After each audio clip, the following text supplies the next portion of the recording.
Know them fender girls don't understand it all, yeah.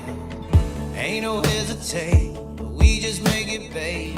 Paint them cushions in those corners, no it isn't safe. But for my sake, will you save it all? Cause you'll do the same to my heart, yeah. Late model princess got me going crazy. Yeah, she got them wings and never wing it down. Late model princess, yeah, she makes me listen when they're dirty. Yeah, they got you hot and bottom. Late model princess, yeah. Oh man, with that body riding.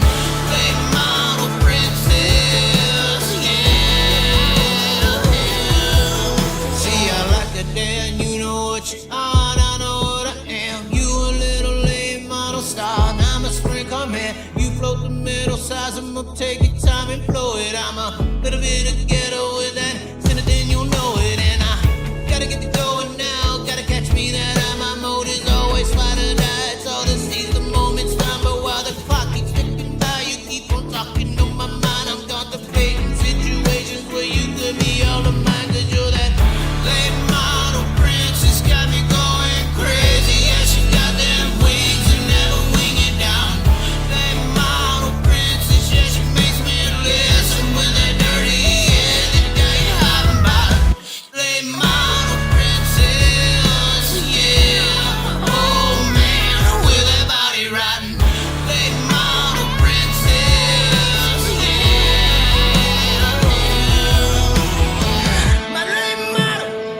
My late model, will you come and see me? Oh, one more time. Late model princess got me going crazy. Yeah, she got them wings and never wing it down. Late model princess, yeah, she makes me listen when they're dirty. Yeah, they got it hot and bottom. Late model princess, yeah. Oh man, with that body riding. Late model princess, yeah. Oh, yeah.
If I don't like 'em, I slide 'em like Carson Macedo, and they can growl about it, lonely like old bro Joe. Cartel gonna care for me, not you, cause I'm the CEO.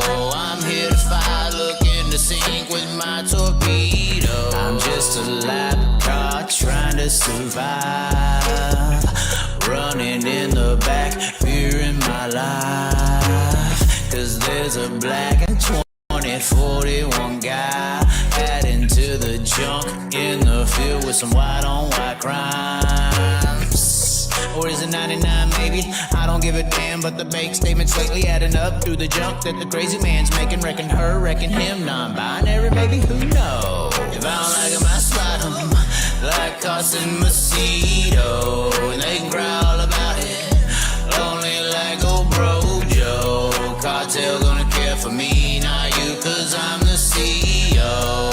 I'm here to fight, looking to sink with my torpedoes.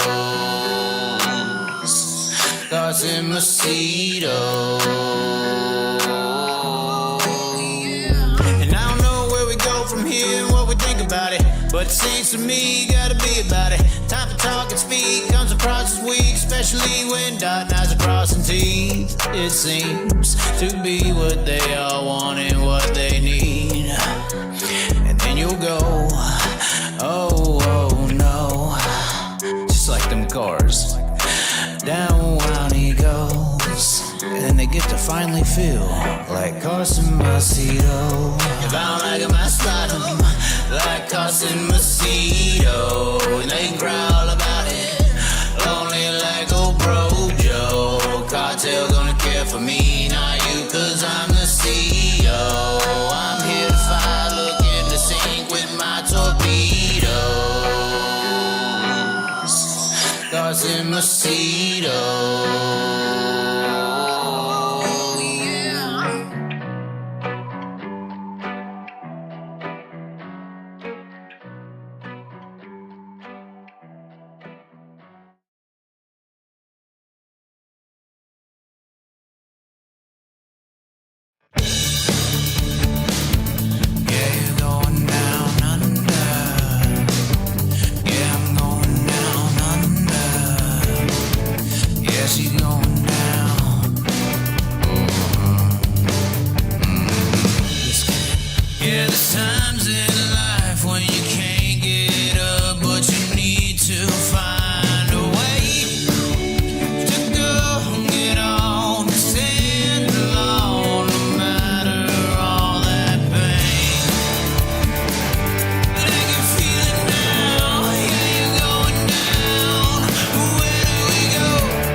Ready, rip. Pray to God, ready to rip. On my high, ready to rip. With that armor, ready to rip. Hey, ready to rip. Ready to rip. Hey, ready to rip. Ooh, yeah. Trying my hardest to stay with the best. Flexing Giannis S on my chest. Facing problems down the depths. I'm ready to rip. I'm correct. The fish in the water. Hit my marks. Hooking its head. Indian honest. Wearing my Hans and strapped in its harness. Ready to rip. Hey, I jump on that track. Ready to roll. Ready to rip. Ready to reach. Place my bets. Hey, you never know when playing on hopes what you could achieve. Oh my! Oh my! We are here, ladies and gentlemen. We are here tonight. Oh! Don't trip. Gotta get. Gotta go. Go. Oh, Take a we slip, are make a pass, here. little Oh, put it down the gas for a show. Show. we got it Pass on the on. grass, low.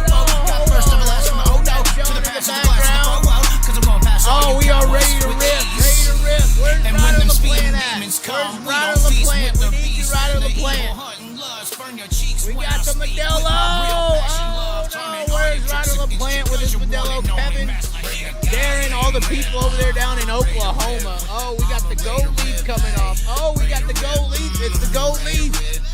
Oh, it's on. It's on tonight, ladies and gentlemen. We are burying ourselves.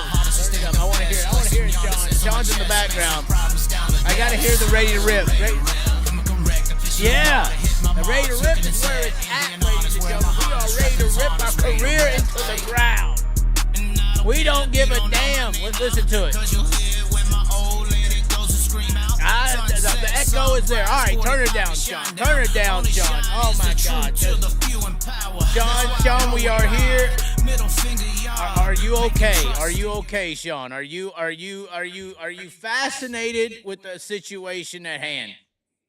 Very much so. Why are you fascinated with the situation at hand? What is it? I've already showed you some of the evidence. Obviously, the evidence is the name of the show. You are taken back by some of the evidence, are you not? Definitely, yeah. Some of the stuff I would have probably never picked up if I was watching, but obviously there's definitely some eyes out there that are paying very close attention to what's going on. Now, just to confirm, you were witnessing, or some of the things we're going to reference tonight, but you witnessed on 2 occasions 2 very important phone calls where people who are very high up in this industry called me today to discuss things, and it's a fucked up industry, is it not? Yeah, it is. It is beyond our comprehension. I couldn't believe the things I was hearing today. Well, I mean, you always hear people talk, you know. But these aren't just people. These are the people who I'm talking about. The 2 instances are some of the biggest people in the industry. Right. But yeah, I mean, it's very baffling. It's going to be interesting to see how this all plays out. Plays out. Playing is the game. And just so you know, I'm Triple H, bitch. I'm the game. But anyway, that's why I have the long hair. I'm trying to get the bigger shoulders up. I mean, we could get the shoulders up if you want. I mean, we got some. Did you see that one video where I had my flex shoulders and everything, or no? No. There was a girl. She was blonde. It was a while ago.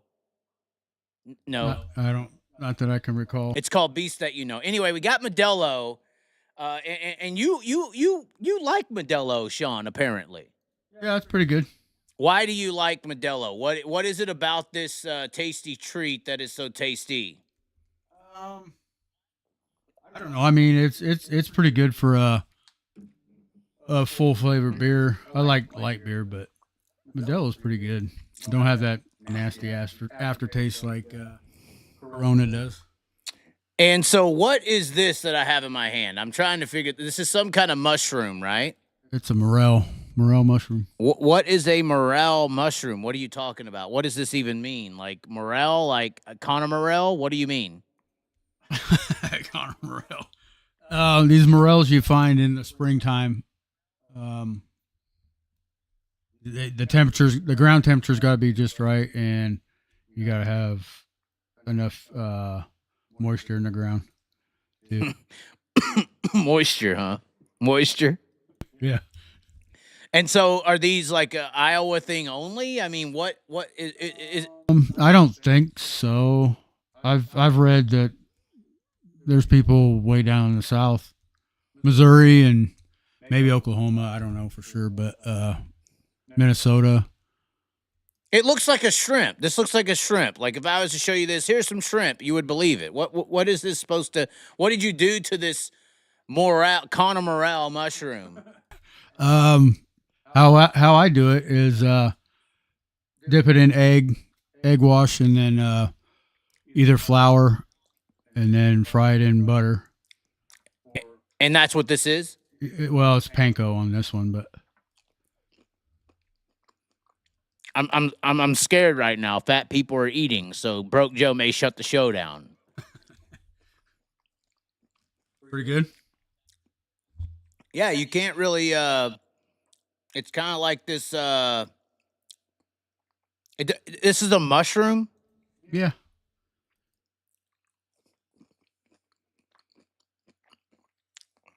It's badass as far as I'm concerned. I mean, wow. Really good. Little bit of an aftertaste, but we can wash it down with our Ryder Laplante Modelo. I would say our rainbow nut butter, but obviously Kyle Busch and fucking Flo and High Limit, they hijacked our rainbow nut butter shit and just fucking took it over. I will say though, look at what happened to Rainbow Nut Butter when they supported the Chaz. Now you got this package in the mail from Rainbow Nut Butter before actually it was the day I arrived back here in Knoxville is when this Rainbow Nut Butter showed up. Now Rainbow Nut Butter, they sell rainbownutbutter.com. They sell this. It's delicious. You didn't really try it yet. We need to get you to try it. Connie loved it. I liked it. And Kyle Busch put nut butter in his mouth on camera for everyone to see. For some reason, Tony Laporta, they gave him a try, but before he even put it in his mouth or really tasted it, he said it's the greatest thing ever. I don't know how realistic or authentic that review was, but at the end of the day, this is my bigger point here. Rainbow Nut Butter supported the Chaz in one way or another because we were talking up Reese Moran. I think Reese Moran and X9 Chassis, a new chassis company in the sprint car industry. I think that's huge. We need more competition to even think about being like the late models who just raced for $25,000 on preliminary night and $30,000 on their finale night, which I feel like that moved a little bit. We did see posts of 75 and 45, but then it was 30. Regardless, my point here is they sent the Chaz. They supported the Chaz. They liked what the Chaz did, and they see the harsh reaction. Reese Moran was one of the guys that Sam Haverteep Jr. just tried to right rear in South Texas, and I spoke up about it and got all in this high-intense situation down in the Texas area when I arrived there from Florida. And Reese Moran and their crew was like, yeah, thank you for saying something, while other people were like, hey, just be quiet. Sam Haverteep's a nice guy. Regardless, people who identify with the truth and support the truth, this is my bigger point, and they send support. They give us the nut butter to put in our mouth. I know this sounds so horrible, Sean. They give us the nut butter to put into our mouth. We talk about it the night before, and then the next night, Rainbow Nut Butter basically hit the lottery. They hit the lottery. Reese Moran does well. The Flow Racing crew, Kyle Busch, High Limit in front of all these NASCAR fans, whatever they are, sees this nut butter. Kyle Busch is talking about it. They're eating it on the camera. They're bringing nut butter up there. X9 Chassis, Reese Moran, Tony Laporta, I feel like is lying about the taste test, but at least he's saying it's good. And it was like, that's a scratch-off ticket for a little company like that.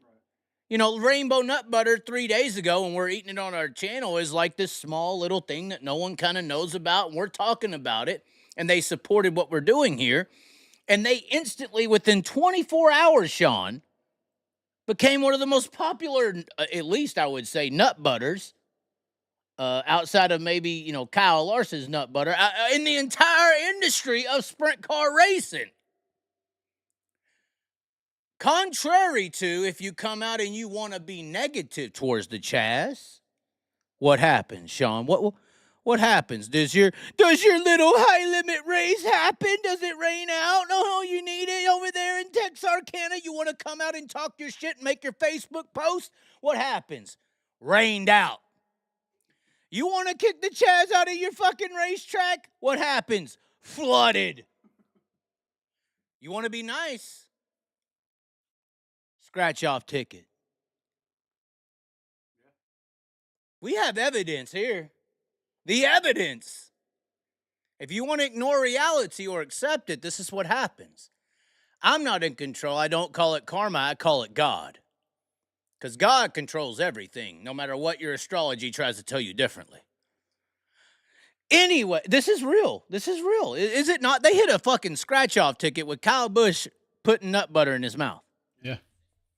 I mean, this is true. I'm sure it's going to explode now. I mean, it's going to explode, Sean. Oh, it's going to explode. Yeah, exactly. I don't know how to say it. Oh, my God. Hold on. We're going into the chat. Hold on. Let's see here. Oh, no. Oh, the lights are still going. I thought we would include y'all as y'all were being nice and normal to me, but now you're going to, want to know about all this helmet stuff. Oh, what just happened here? Oh, we gotta delete this. Hold on. There we go. Are fans allowed to? Oh, Are fans allowed to spectate if we buy a ticket or the pass to the stream? I don't know what that means. Chaz, are you still making the dirt track world your enemy? If they want to fuck around, they can find out. But I mean, no, I'm not making the dirt track world my enemy.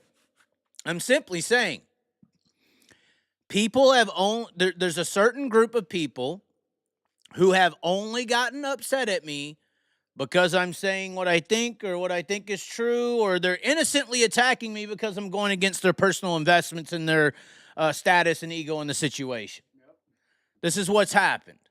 And then there's people who have, David Gravel, you're in here? You're in here, David Gravel? No, David.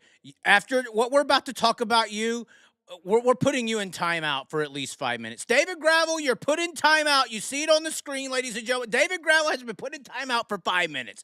You're in timeout, David, because we're gonna be talking about you very soon. Very soon. And your alliances have had to face the wrath of what we're talking about. But anyways, David, you can calm down. We'll see you in 5 minutes. I'm simply saying, I'm not trying to make the dirt track world your enemy. Obviously, I've done everything I've done, said all I've said. We at least got Tony Stewart to come on here and talk to us and say, hey, we respect what you do and agree with you half the time.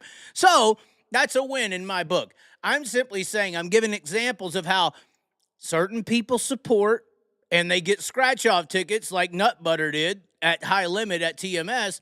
Certain people are negative and disagree and want to come after me, and they get rained out. They get flooded. They can't fucking make an A main without provisionals. They come from the back to the front on a one-lane track, and people are off the fucking groove, and they want to shout support it. I'm just giving realistic examples. I'm giving evidence. I'm giving what, Sean? It's all right there. I mean, well, let's just go into it. Okay, we'll go into it. David, you're in timeout for 5 minutes. We'll see you here. We'll see you here in 5 minutes, David, because I think you need about 5 minutes to think about what we're about to say. All right, here we go. I know, I don't know. How do I continue? I just put David Gravel in timeout, Sean. I mean, do we need to drink a little less Modelo's? Kevin Laplante and Ryder Laplante are going to be so mad at me. Darren Robinson, who saw Ryan Timms come up for... I met Darren Robinson when he was working on the restrictor micro of Ryan Timms, and that's who we're going to talk about here, ladies and gentlemen. Ryan Timms picked up the win at the Knoxville Raceway. I was there last night. Sean, you were pushing vehicles off, were you not? Yep. I was in the push truck with Sean all night. If you want to have some problems and want to come find me, I'll be in the push truck with Sean. Not at the Knoxville Nationals because we already have tickets from the crazy Australians that are coming over. They spent $1,000 on the Knoxville Nationals tickets, did they not, last night?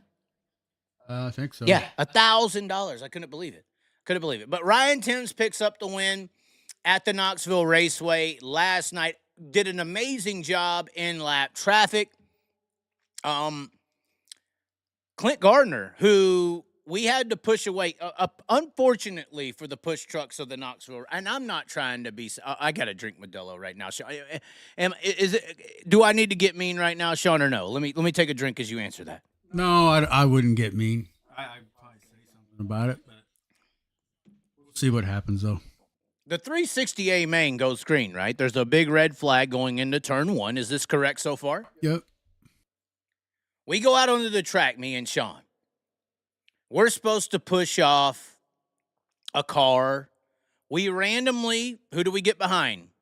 Clint Gardner. Clint Gardner, who won first win since 2022, I think they said, or something like that. It's been a minute.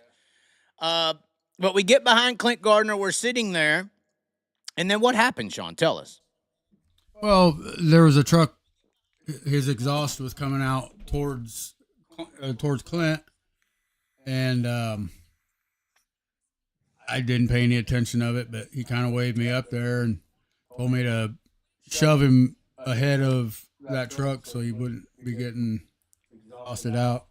Why would he say that, Sean? What was happening at the Knoxville Raceway last night with a few select push trucks? I don't know. They're either smoking pretty good. We were even getting choked out. I feel like it would have been a better experience to get choked out by Cody Jacobs than to experience what I did last night. Yeah, it was getting bad sometimes. There was a few trucks there that they are not passing an emissions test. Let's just say that, right? Yeah. And they were. I mean, I saw some chick get out of a car and roll up to, or one of the trucks and roll up to him and like say "fuck you" because it was really bad. Maybe as bad as Cody Jacobs choking me out, but hey, at least I'll go pass out. I won't have to experience it all. And after this video today, we may have to get into that. We're just going to get into it. Hold on. Congratulations. Got to professionalize the situation here as we drink Modelo and vape and burp. Congratulations to Ryan Timms for picking up the Knoxville Raceway 410 victory. Very impressive. The Liebig car and everybody coming together. That's looking great.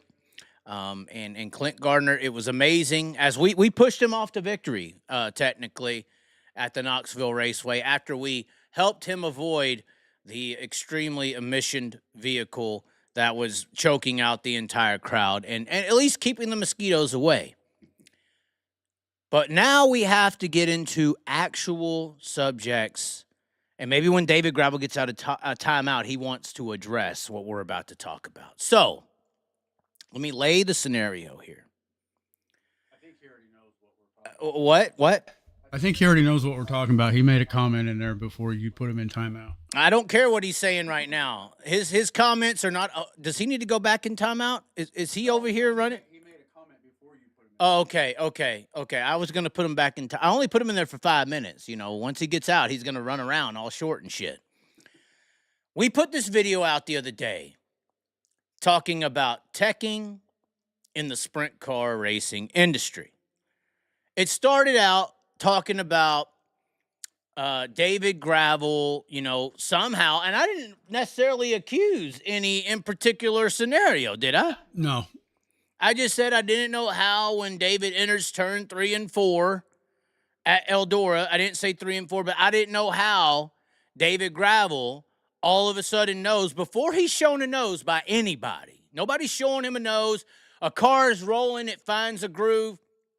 3 to 4 car lengths behind, all of a sudden, David Gravel, he moves into another line or into the line that the driver who is catching him has found. And I was like, that's weird. But I also went into this video. This is a 7-minute video, not 30 seconds like some of you fuckheads seem to be doing. And listening to 30 seconds instead of 7 minutes. You just hear a topic and you think for yourself instead of listening. Aleister Crowley said the greatest thing that a man can learn is the ability to listen. And some of you fuckers have really bad issues in that department. Some of you who understand or know what Aleister Crowley is, you're on my level. For the rest of them, they're still sheeping and buying. But regardless, we detailed how after that, I said, I didn't understand how Danny Dietrich was getting so much support for the wing scenario. And through talking to other people, I had learned that the reason he's getting support is because Dietrich called out Shark Racing, which a bunch of people in the industry think that Shark Racing's doing something. Not just the 1A, but also the 1S in the tricky gray area. My response in this video on the long-form discussion was, I think that everyone's fucking cheating. And that there is options, like I suggested, third party, that could potentially, rectify the tech procedure situation issue that I think we have in our sport is properly teching. Unfortunately, this video, you people who have the Aleister Crowley issue, never got past 30 seconds. All you cared about was the first little 30 seconds of this video where we talk about David Gravel figuring out where the guys are behind him, and I don't know how. And I didn't necessarily say why. I didn't even say he is doing something. But y'all, the sheep, bad into the universe about this David Gravel trying to figure out a situation to the point that even in this video, this is on TikTok, it's got 20,000, there's thousands of views on this video, to the point Cole Macedo, Rookie of the Year, World of Outlaw contender, is in here saying, it's the big screen. And I commented to this, with the same rhetoric to many people. I said, tell me you watched 30 seconds of a video without telling me. Because this video was everything but David Gravel. It was about the industry. But, once again, reference to the comment of the scenario. Now, what is funny about this situation, since y'all want me to hinder on it, Cole Macedo wants me to hinder on it, all these people want me to hinder on it, y'all want to reference a big screen. Sean, did I not have a person call me reputable in the industry, very important, say, I've noticed what you said in that video multiple times this year, but he Kofoid multiple cars. When they close into gravel, for some reason, they don't know why, but he obviously finds a way to find the line that they're running as they close into gravel. Yeah. Did that not happen? That happened. And so, got to put the hat down. The Prime Composite Innovations, I'm sorry, Clyde, you might lose some clients tonight, but it's my fault. Blame me. It's the white man's fault. It's all right. Left-right politics. I'll just say I'm a Democrat. Anyway, the funny thing about this scenario is I noticed David Gravel moving on the racetrack, in particularly, and I think we were watching the A-Main together in turns 3 and 4, correct? Right. The big screen, Cole Macedo, is located in turn 2. I didn't even plan on going down this, but if we want to do it, we will. The big screen at Eldora is located in turn 2, off of turn 2. The Eldora Speedway is in a bowl. Okay? So the screen is up on the racetrack in turn 2. The track is down. Into turns or down the front straightaway 1 and 2, there's this thing called a wing. Okay? That's on top of the car. Okay, guys? Cole, everybody watching. David, he's in timeout. Maybe he's out of it by now. There's this thing called a wing that obstructs your vision. Say you're going into 1 and 2 by the time where can you see if you're downward inside something and it's all the way up there? How are you seeing through the wing? And let's just say, oh, well, Chaz, he could see he's coming off of 4. He's down by the time he gets to the flag stand after he passes all the big trailers that are blocking his view, because obviously off of turn 4 and shit, you can't see the screen because there's all these obstructions, trailers and all. Let's just say into turn 1, past the flag stand, then you can look up into turn 2 as you toss the fucking race car to 140 wide open on the goddamn wall. And obviously, I didn't say GD. I never say GD. Go research my show. You can see the screen going down the front straightaway into turn 1, Chaz, before you drop it into 2. And then, yeah, probably, middle of 1 and 2, the wing blocks your vision of this 40-foot fucking screen. Okay, well, let's just all say this is true. Sean, I got to ask you, though, if you can only see the screen in the race car, if it's located in turn 2 on a hill, if you can only see it potentially from the flag stand into the center section of 1 and 2, how are you figuring out where the drivers are running, entering 3 and through out of 4? I don't know. There's got to be something else it's not the big. Let's just say he's watching the big screen, guys. How are you seeing where drivers are running on the track, entering 3, throughout turn 3 and 4, if the fucking screen is in turn 2? How are you doing that, Sean? Can you hear what I'm saying? I hear what you're saying. I don't know how you can. How? Okay. Once again, I didn't plan on going down this subject. Y'all wanted it. Now we're here. You're watching the big screen.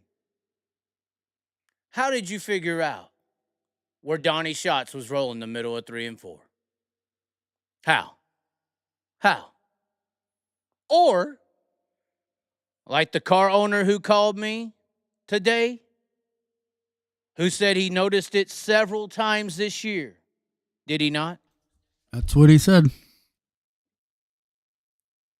When a car gets close or is running down that 2 car, all of a sudden Gravel knows where he's at. Did he not say that? He did say that. And is this car owner not also connected to a car owner on the High Limit series? He is. Yeah, you're smiling. Why are you smiling, Sean? No, he is. I'm not the only one seeing this. So, if y'all want to rationally explain to me how a screen in turn 2 is communicating to Gravel on how another driver's entering 3 and rolling 3 and 4, then you can tell me. Once again, we started this entire subject, this entire topic, this entire scenario based on everyone is is this where we started, Sean? Everyone's cheating. Everyone's cheating. I don't care if the Shark Racing team has titanium rods or fucked up wings. I don't care if this Kevin Nouse Larson's got the MSD box or the 14 car with Corey Day's got the crank triggers. I'm not sitting here saying y'all may or may not. I'm saying all of you are. You all got your little secrets. And that's the problem. The tech scenario, the proper vetting of the sport, technically, is the one to blame. That's what that video that you're seeing on your screen was about. But if you want to go down this fucking lane with the 2 car, okay, Sean, what do we say? Is it natural? No. If it's not natural, then what does that mean? Now we have to question, how does that happen, right? That's what logical people do. I don't know. So, we post this. Cole Macedo comes in here and defends his little outlaw click buddy. Which, Cole, come on now. Come on, Cole. You're better than David. We all know it. No, I'm just playing. I mean, we could see. I mean, hopefully Cole comes a long way. I mean, Wayne Johnson's doing amazing things with Cole. We did get this message on TikTok, however. We did get this message. Didn't see this coming. On the gravel deal, this is the person who responds to the situation at hand. He says, on the gravel deal, I'm not sure if you can see it on the Dirt Vision cameras, but I was in the stands and one of Gravel's crew guys was in a hurry to get his helmet away from the car and back to the trailer. I thought it was interesting. Why would you want to get what? What's in the helmet? What do you mean, sir? Just rumors. But luckily, this was the post here. Luckily, hold on. We're getting there. Hold on. Luckily, David on his amazing page with his 100,000 followers on Facebook. Go follow David Gravel Racing. Once again, I'm not hating any of y'all. All y'all son of a bitches should be doing something. If you ain't doing something, you ain't keeping up. So that's how I feel about it. Kevin Nouse is blackballed from the industry. Regardless, we have a situation here that is very interesting with David Gravel. We got to go try and see what this guy is saying. Is there a guy in victory lane who comes up very suddenly and is all of a sudden, once the car is even into victory lane, is he running and grabbing and hurrying away? And oh my God. Before David Gravel even gets up onto the damn top of the wing, he's got one hand on the belly of that beautiful race car that Cody Jacobs has put together. Who is this? Who is this? Gone. Did we see this? Hold on. Do we need to bring this back? And Cody's paying attention to him. Look at him. He's like, hey, get that. Hold on. Let's bring it back here. This guy's saying it. This guy's saying it. Let's see if we can figure out what he's talking about. Is there a guy taking that helmet and running to the trailer? Oh, my. Sean? Sean, who what? There he went.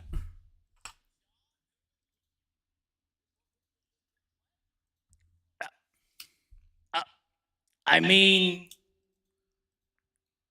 and Cody's like halfway looking, making sure it's gone.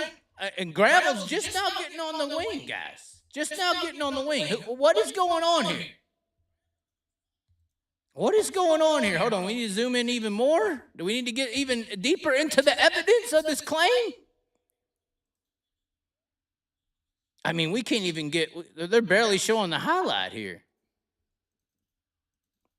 Now, this guy's a good guy. I know who's actually taking the helmet. He's a really good guy. But, once again, I don't blame anyone for doing anything. The sport is the problem. Right. The sport is the problem. For the record, the sport is the problem. Whatever is happening. And maybe nothing's happening. I'm not saying anything is.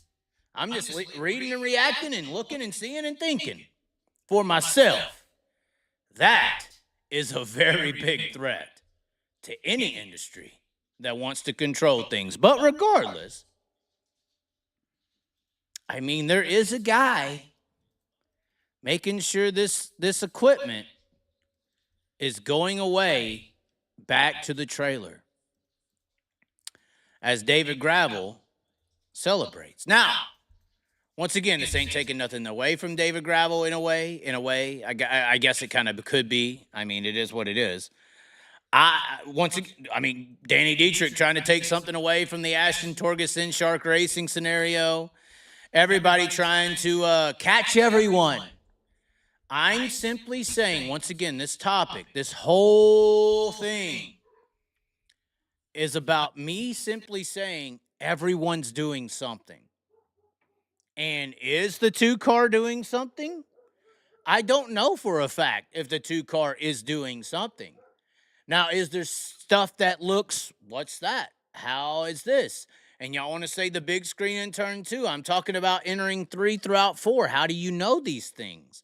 Oh, well, Chaz, if Donnie's rolling the middle of 1 and 2, then he's obviously going to try the middle on both sides. Okay, fine, cool, right? I mean, that makes sense, right, Sean? Yeah.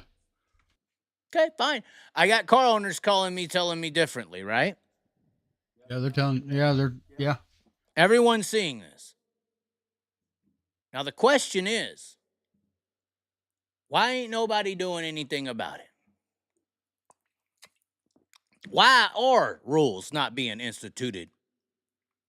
Why are things why is Kevin Niles coming out saying the 14 and the 57 got shit going on and we're telling to shove it away? Why is it? Did we not also have this conversation today with a very reputable person that they said, I hate Kevin Niles, but what he said about what was going on with the situation over there is true? Yep. They believe it? Yeah. Why is that? We're in this weird scenario now. And this is why I suggested third party to begin with. We're in this weird scenario now that what we've been talking about on this show with High Limit versus World Outlaws, you lose the 2-car to High Limit. What happens, Sean? Any of them. Yeah, they're going to question everything. You lose a team.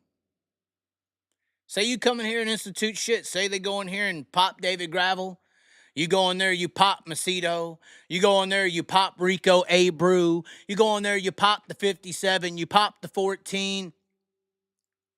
Who you left with? Who's going to race your shit? Who's going to race your shit? So it's this battle of keeping people and side notes. And see, this is why, I was also called by another person and said, Chaz, your third-party tech idea is just a fucking fantasy. You're a fucking idiot. You're a dumbass. I have people who don't like me who call me all the time. Very important people, right, Sean? This is true. Yeah, that's true. You're a fucking idiot. This third-party thing, the sport don't have the money. We can't do it. We can't have a third-party tech industry who isn't invested into the World of Outlaws or is invested or employed by the World of Outlaws or High Limit to come in here and institute fairness. We can't do that. We don't have the money. We don't have the equity. We're not even NASCAR. We can't afford proper templates. And hey, Chaz, even though NASCAR could afford all the proper teching and all these things, they still let Jimmy Johnson slide. They still let Jeff Gordon slide. They still played favorites on the NASCAR level when they had the degree of funding and ability that they had. They still played favorites. Okay. So then the only suggestion at the end of the day, what you're telling me is this. This is the suggestion. What are you seeing here on your screen? You're seeing American Racer tires on a 410 sprint car. What I'm saying to you is if the sport is so degenerate, or what was the word Hillary used? Not despicables, or what was it? Deplorables. If the sport is so full of deplorables that we can't sustain standards, then why do we have them? We obviously know that the sport cannot sustain standards because of all the question marks. And even when you try to suggest proper solutions, we can't do it. Okay, so then why are we having rules? Why are we even fantasizing having? Because what's happening right now is the sport is fantasizing fairness. It's fantasizing a rule book. It's fantasizing what is right and what is wrong because apparently, no matter what is in the rule book, some people get away with it and some people don't. So the line is faulty. It's not true. It's not standard. Depending on who you are, you might get away with it. Depending on who you ain't, you might not. The standard is not set. So you're telling me you can't sustain standards. The sport can't handle proper teching. That's what you're telling me. Oh, we're talking to a big person right now, are we not, Sean? Yeah. You're telling me you can't sustain standards in the sprint car industry as far as rules are concerned. You're also telling me in the same light, this person and that person gets a pass. So then you're also telling all the other car owners in the entire outside of your little platinum or franchisees, you're also telling them that the platinum and franchisee teams get away with certain shit so that the little teams can't even feel like they're getting treated fair. So fuck it. Stop playing the fantasy. Stop acting like it's all fair and general and sensible and everyone's on the same field, because it's not. Go back, just like NASCAR says, go back to your roots. Make some standards in the safety department and let this motherfucker roll. Outlaw style is the only other option. We can't, Sean, am I not told that the industry cannot sustain standards and rules and implement them fairly? Right. So then go outlaw. That's the only other option. Make sure the fucking frames are safe. Put your little bullshit, fire suppression system rules, whatever.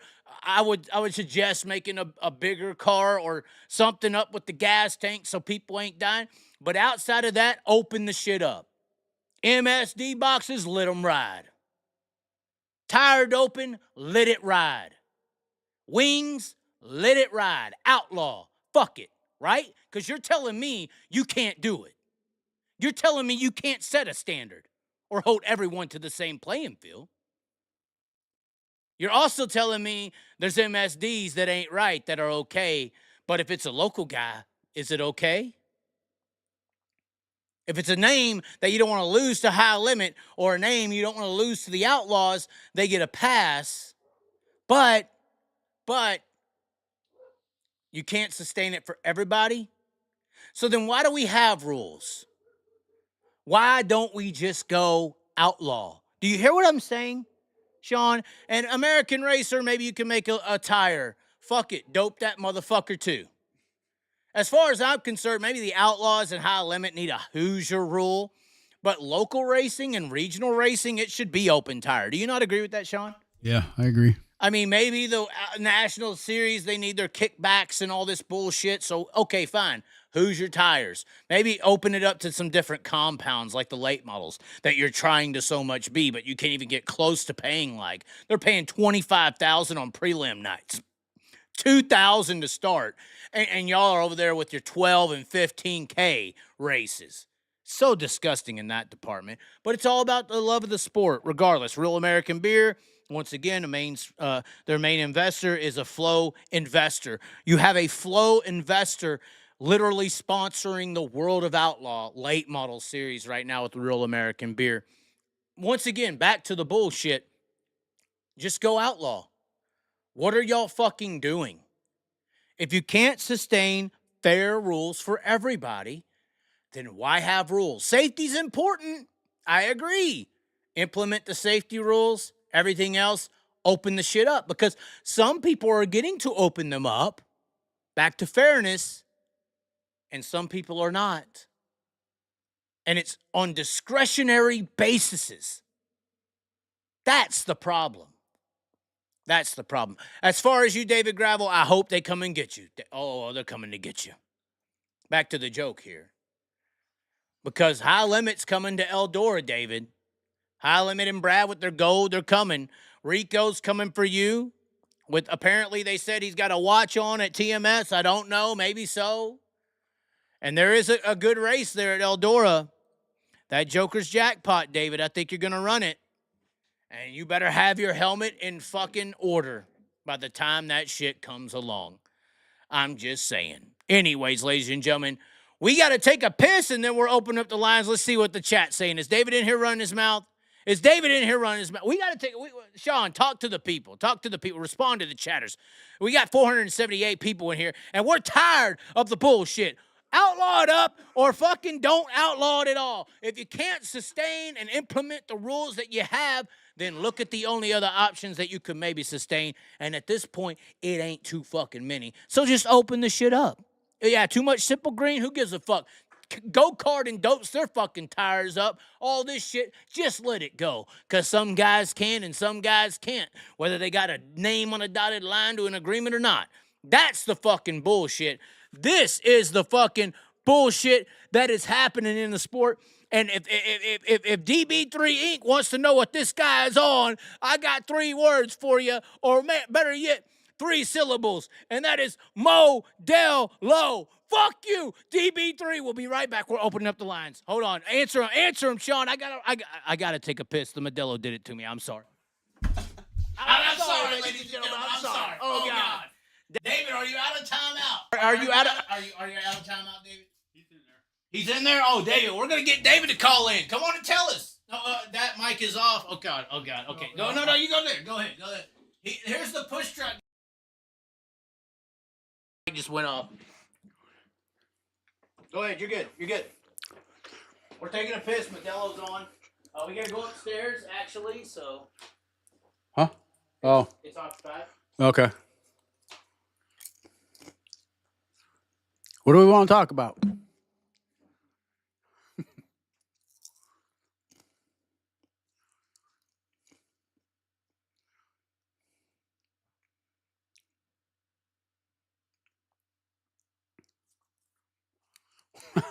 Ric Flair.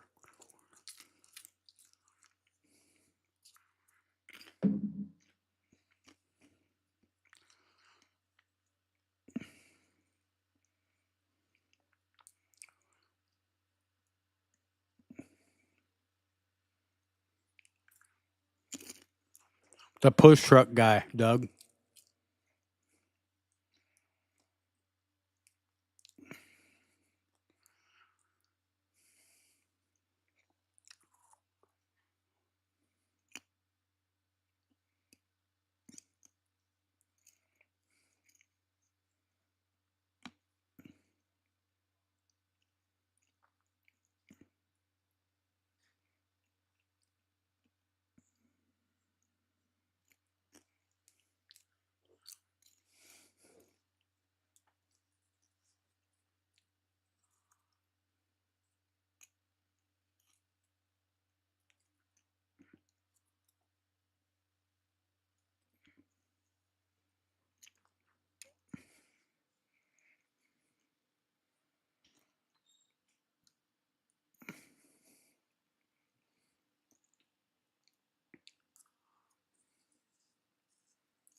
David back in there? He hasn't said anything. Oh, God. Get out of the way. All right. Now I'm there. Oh, this son of a bitch. This motherfucking David Gravel don't want to admit that he's got a little earpiece in his damn helmet. We're about to call David Gravel. That's what we're both fucking doing. That's what we're doing. We got 3 missed calls. Okay. We're calling David. That's what we're fucking doing. We're just going to hear what straight from the horse's mouth. Hold on. I want to know what's in this helmet. What is it, David? Come on. Let's hear it. If he don't want to answer, it's fine. But we're going to give it an attempt. Let's see here. I mean, we got legitimate car. Do we not? I'm not making this shit up. People act like I'm joking. Am I making this up, Sean? No. What was going on with the video? Did you see the video? It looks very suspicious. You asking me? Yeah. Yeah, I watched it. All right. We're calling Gravel up right now. This is not fucking happening. It's not happening. We want oh, come on. He was just on, we put him in timeout and he got offended. It's fine. For some reason, okay, here we go. He's going to call me a fucking idiot. You're dumb, Chaz. Fuck you. I can't believe you turned on me. Hold on. Before we call David, this is what I would like to say. Because some people were like, oh, my God, Chaz, Cody was so nice to you. This guy was so nice to you. And you're on here shitting on them. I saw that comment a few times. And it's like, hold on. You're not shitting on him. Hold on. Let me make this very clear to everybody watching in your little bullshit comments. I could be your buddy. I could be your friend. But I'm not married to anything but the truth. I'm not married to anything but equality, fairness, righteousness. I'm only married to godly tendencies, which at the end of the day is righteousness. So you can be my buddy, but if you do some shit, this goes XYZ across the board. If you do some shit that is not right, it don't matter how much of I'm not these tech officials. Let me say that. That's the best way to say it. I am not these tech officials where we're best friends, and then you get to run crank triggers when I catch you. I think that's kind of like the industry standard, is it right? Like, if we buddy up with the guy, he'll let us cheat. We'll get away with our MSD boxes and our wings or whatever, XYZ, like I said, whatever it is. Maybe that's an industry standard. Maybe some of the fans and the community feel that way. Like, if I'm friends with the guy, he'll let me cheat and won't do anything about it or say anything about it. Let me set the standard right now. You could be my friend. You could talk to me. You could be my buddy. But bullshit is bullshit. Period. There is no middle ground. There is no middle ground for this scenario. Or whatever scenario it may be. Like I said, is David got something in his helmet? I don't know. Is everyone cheating? In my opinion, yes. Does that make sense, Sean? Sure does. Is David Gravel got something in his helmet? I don't know. Is David Gravel personally cheating? I don't know. Is everyone cheating? Yeah. That's what it seems. That seems to be the industry standard, to be honest with you.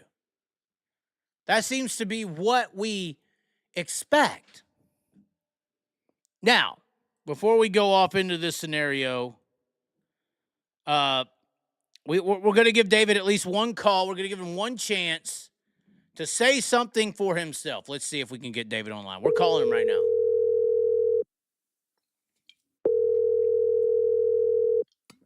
It's wide open, David.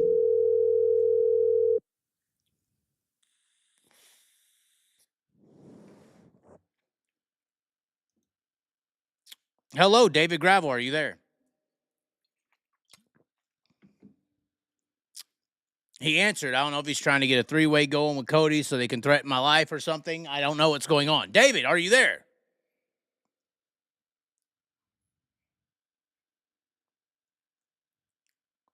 He's choosing not to talk, guys. He's choosing not to talk. Oh, he answered. I mean, we got it proof. We tried. We tried to give David a chance to explain his helmet scenario. I don't know what to say. We got a call back from the same number. David, are you there? I'm here. Are you here? I am here in some capacity, yes. Barely. I think I have a good point. I don't know about the helmet, but I think everyone is cheating, David. Tell me. I don't know what you're talking about. You have no clue. Oh, he hung up. Hello? He hung up. Now I'm here. Okay, you're still here. Okay, so what's up with the helmet? I wear a very nice carbon fiber helmet from Italy. Is it that area or what is it called? Area or whatever? No, it's called a Stilo. Oh, okay. Why do you choose that helmet in particular reasons? Well, I'm a Simpson athlete, and Simpson owns Stilo, and it's a good helmet. You could put wired headphones in there, so you don't have to wear earbuds. That works. Just good. headphones, David? Just headphones? Well, yeah, I wear. What do I wear? I used to have racing optics. Now I have somebody else's earbuds in there. Now, are they the molded kind? Yes, molds. Yep. Are they the two-way communication kind? No, not that I know of. I mean, but things could be altered. That's what I'm saying. I mean, in this generation where rules are not rules, or certain people get to play on certain rules for thee, not for me, and we're in a very competitive area of sprint car racing. It's like, what's happening? What could be? How did you know Donnie was rolling the middle of 3 and 4? How about that at Eldora? How did you know this? Well, Sound Gear are the headphones I wear, but maybe you can go on their website and see if they sell, two-way communication or not. But that could be easily figured out, David. It's not hard to figure out how to two-way communicate or put another earbud in another earbud. I'm just saying that's not hard to figure out. So show me a clip on the racetrack where somebody was close and I ran their lane, because I didn't see in your video. I didn't see that at all.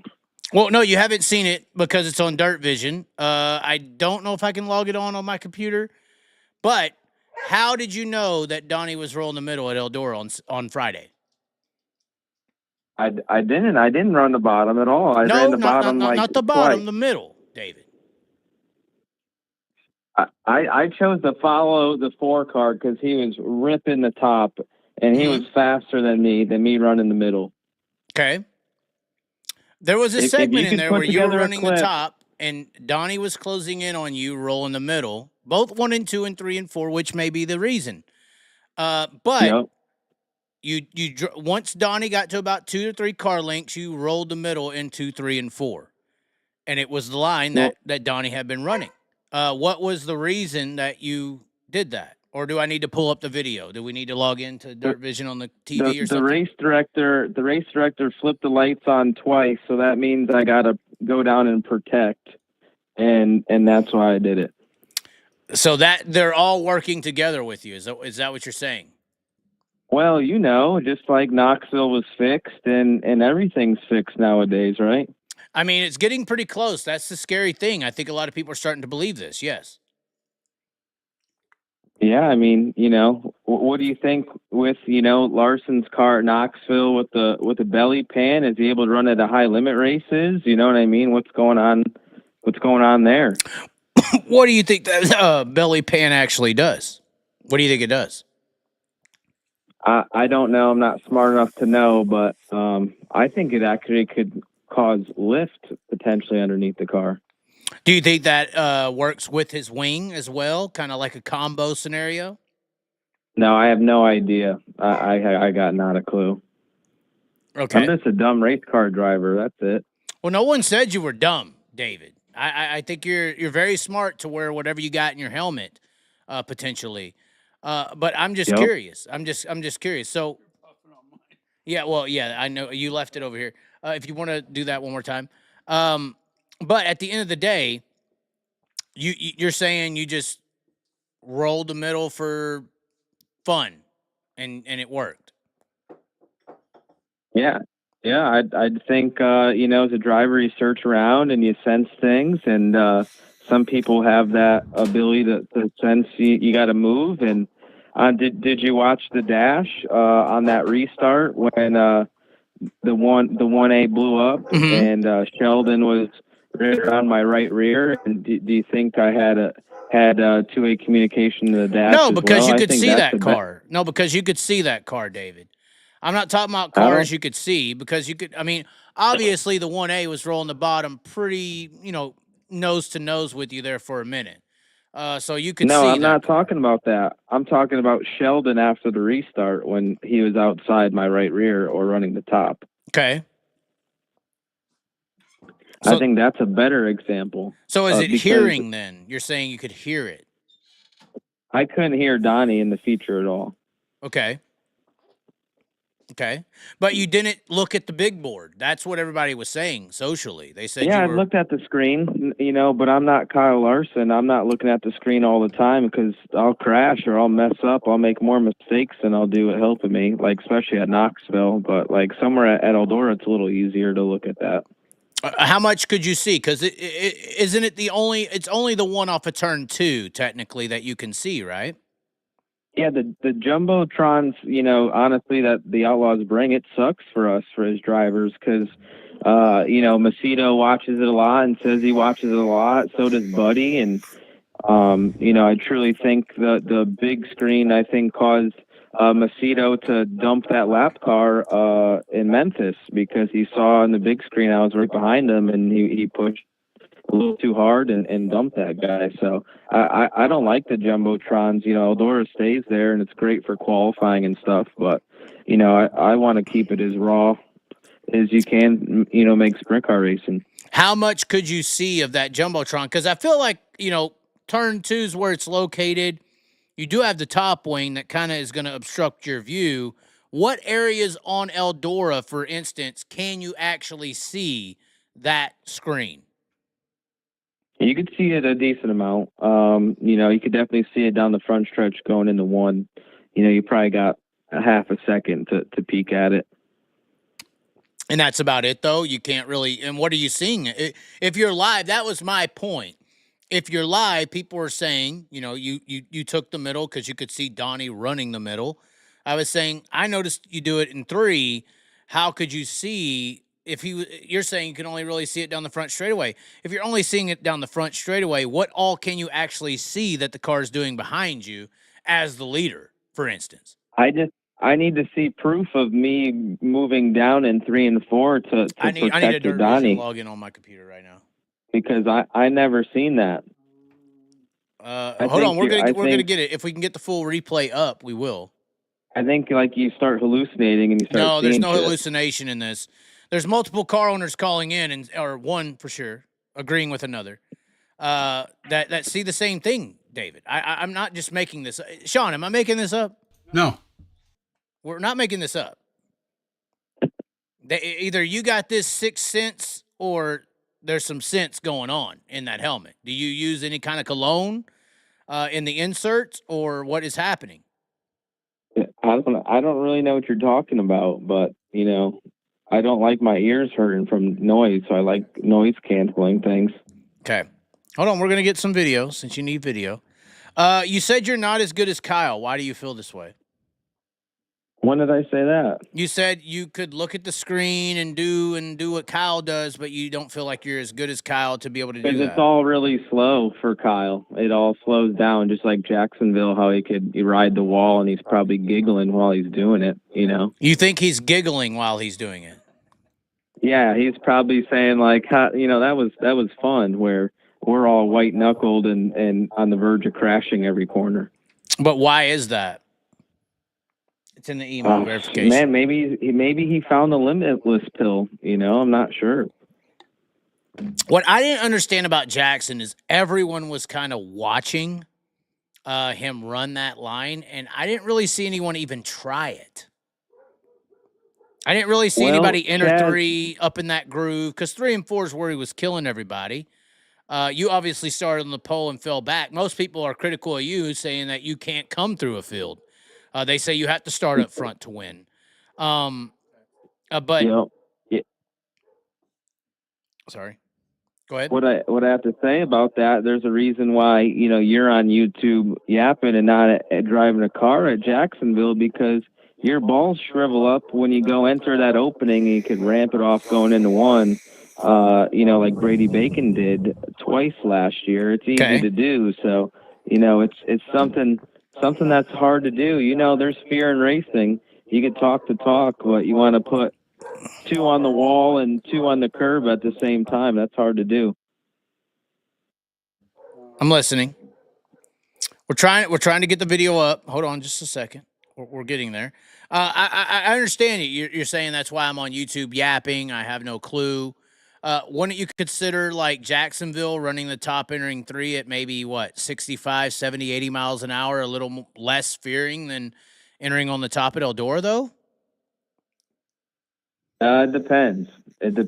But it's, their walls concrete like bricks or these big blocks at Jacksonville. And I don't know, they're nothing to mess with, but, so some people, when Macedo 5 years ago would have happily did what Kyle did that night, but he's racing for points. It's a little bit different risk versus reward. Winning a race or running second in a night, is it worth it? And probably most of the time I'm going to say it's probably not worth it to risk crashing or getting a flat. Is that what you kind of meant when you were talking? Because people were critical of your video where you're like, I'd like to see Kyle come out and run 80, 90 nights, and see how he does then in a point scenario. Is that one of those? Is Jacksonville kind of that great example of what you were kind of meaning? It's like you're seeing a guy push the edge, but he don't really have to worry about wadding the car up. Yeah, I think it's a different mindset, I think Kyle's an amazing race car driver and could drive anything and win a high percentage of the time like he has in his career. But, it's a little different for him racing, Paul Silva could take off a month and prepare his cars and, Well, hold on, David. You know what's even funnier, what you just said? I really truly felt, and Kyle even like made a snark comment, I feel like, at the Saturday night high limit race where he said, I feel like it's harder to win a high limit race than it is an outlaw race.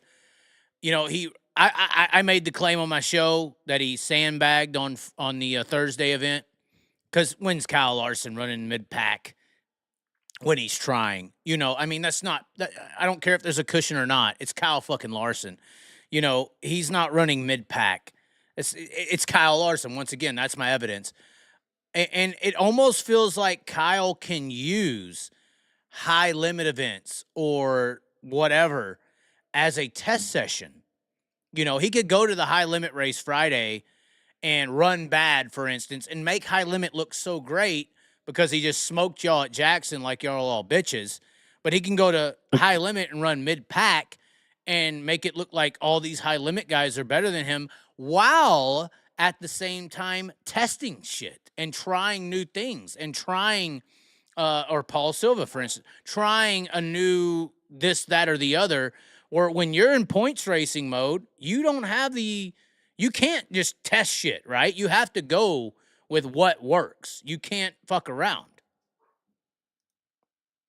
Yeah, a little bit, but he laughed and smirked after he said that comment. But he's on a good run. The track was absolutely terrible the first night at Texas. It got a bunch of rain, and he qualified terribly. And the track was a situation he couldn't make up for it. If it was slick or was racy, maybe he could have finished better. But that's a situation when you race 80 times in a year.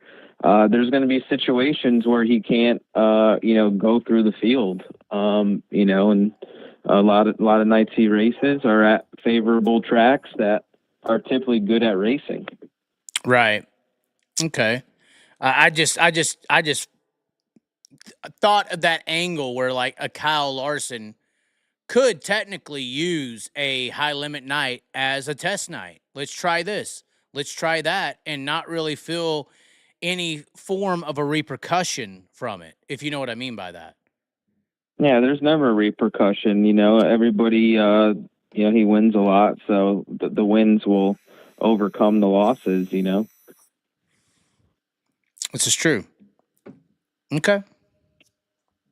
I was just curious how you feel about it. Yeah, that's how I feel. Okay. Is there anything else you want to say?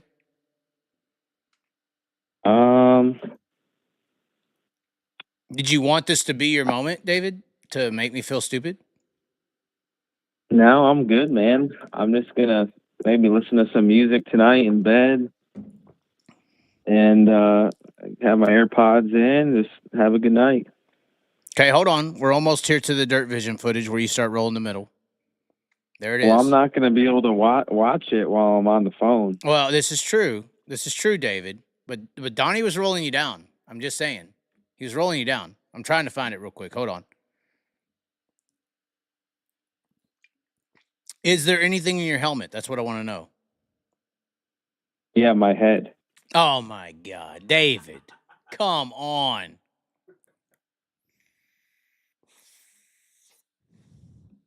Damn, he was really getting on you there, too. Do you think Donnie's going to do better in the Chevy? Do you think it's a matter of a difference or no? I have no clue. I don't think it matters what motor Donnie has in the car at Eldora. It doesn't. He's still gonna pass race cars. What's it going to take for you in the 2-car to win the Knoxville Nationals? Put ourselves in position. People say don't pass anybody, but we've had to start nearly the last 2 nationals, and we got to start closer to the front. So we got to have better heat races. We qualify well and then struggle in the heat race. So we got to get through that heat race and put ourselves in better position. And we're more than capable of doing it. How do you feel about this whole subject? Obviously, other people wanted to make this about you. Like I said, I was trying to make a bigger point about teching in the industry. I feel like there is a issue in the sport about actually teching cars. Seems like that's across the board. Maybe you get fair play, maybe you don't sometimes. Me and Cody have had our conversations. I feel like he doesn't think it's sometimes fair. How do you feel about teching in the sport? Do you think there's favoritism, or is this a subject that, once again, what's in the helmet is your head and you don't care about anything else? I don't think there's favoritism. I think certain situations, if it's raining or if we got a long drive in between events, everybody's in a rush to leave, so they just check simple things. But I don't think there's favoritism. I think all the crew chiefs talk and to each other, and they talk to tech guys. And, if somebody sees something suspicious, they, let people know. But Knoxville does a good job of catching people doing sketchy stuff as well. And obviously what Danny says in PA, they don't check much, and, who knows? But PA is supposed to be like almost a standard point, right? I feel like the Outlaws are supposed to be a standard. High Limit's supposed to be a standard. Obviously, Kevin Nowles came out with what he said about High Limit. But it feels like PA should at least be right there in some capacity in the same style of circle, right? Yeah. Yep. It should be. Everything should be held to a high standard in PA. Safety at racetracks and all those things. But I don't know. They probably don't really have the tech guys at those tracks, really. It's hard to make money at weekly racing, so why are tracks going to invest more in employees? That's not going to, make them more money. Well, and that's what I was told today by a person when I had this idea, this third party teching. I think it's a good idea, to have somebody outside of High Limit, outside of the World of Outlaws, who is like instituting fairness. Because I do personally, you may not agree, I do think there is an element of you don't want to pop certain cars or make one of your cars look bad when you're in a competitive element. I mean, the World of Outlaws and High Limit is a real thing, I think. If the World of Outlaws lose the 2 car, the 41, the 18, they're in trouble if they lose them to High Limit, for instance. And if you were a tech guy and you defamate the reputation of one of these teams, that is a big business decision, David. Because all of a sudden, you say you pop a guy for whatever XYZ reason, and that guy or that team can't race, you suspend whatever, which is what's supposed to happen when you get caught doing something wrong. Now, all of a sudden, these premier teams have another option on where to go. We saw this in the late model industry. I think it was Scott Bloomquist in particular who got popped for a tire or something. I can't remember the actual instance. I'm not a big late model guy, but he got popped for illegal this or whatever that on one series. He left and went to the other series, and it basically tanked the other one. I do think that there is an issue there where there's business decisions happening in the tech areas. Yeah, I don't know. I don't know. Okay. There was red flags with High Limit with the scales and stuff like that, and now people are saying, my radio or this or that. But I mean, why would they want to piss off Kyle Larson and his team at Knoxville? They did right. They did what they had to do. Right. Why would you want to piss off the 2 team on the Outlaw Tour? Why would you want to piss off the 41 or the 18 team on the Outlaw Tour? This is what I'm explaining. Yeah, I want to know how we catch somebody with traction control, because I've never seen somebody get caught with traction control, and I hear about it a lot, but, I don't think you could ever catch it, in my opinion. Do you think if any of these things are happening, and I feel like, once again, late model industry, sprint car industry, I feel like the drivers of the late model industry are a little more involved with the car, crew chief-wise. They know what setups on it. They know how to work on it. I feel like in the sprint car industry, there is a very big separation between the driver and the car. Do you think there are some drivers out there who are unaware, potentially, of their car being juiced up? I mean, potentially, yeah.